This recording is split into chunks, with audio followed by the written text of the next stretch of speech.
Dunia pendidikan Indonesia mendapatkan angin segar baru setelah Prabowo Subianto memilih Profesor Abdul Muti sebagai Menteri Pendidikan Dasar dan Menengah menggantikan Nadiem Makarim. Tentu ini tidak hanya perubahan kepemimpinan, tetapi juga perubahan ideologi pendidikan kita 5 tahun ke depan. Tetapi Menteri Pendidikan Dasar dan Menengah Abdul Muti dan juga Menteri Pendidikan Tinggi akan menghadapi berbagai masalah yang cukup kompleks dalam dunia pendidikan kita sekarang ini. Berikut 8 masalah pendidikan Indonesia. Pertama, keterkaitan dunia kerja industri dengan pendidikan. Banyak lulusan yang tidak siap menghadapi dunia kerja, terutama dunia kerja industri dan digitalisasi. Masalah kedua, soal kualitas pembelajaran di setiap satuan pendidikan atau di setiap sekolah. Ada kesenjangan dalam kualitas pembelajaran antara guru di daerah perkotaan dengan guru di daerah pedesaan, antara sekolah swasta dengan sekolah negeri. Hal ini tentu disebabkan oleh banyak faktor yang sangat kompleks, termasuk karena kondisi geografis daerah-daerah di Indonesia. Masalah ketiga, soal overload materi pembelajaran.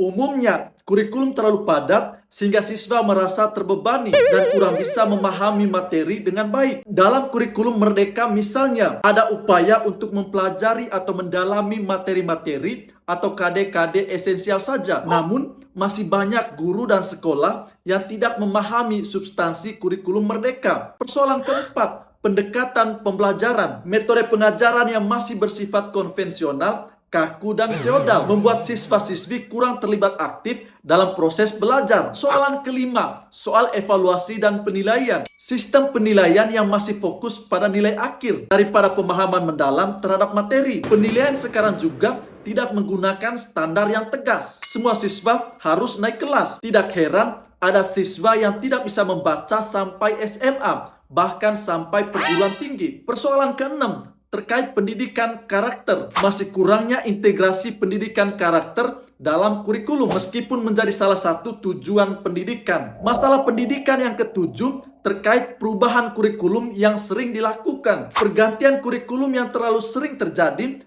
membuat guru dan siswa sulit beradaptasi. Perubahan kurikulum sebatas perubahan kulit ular.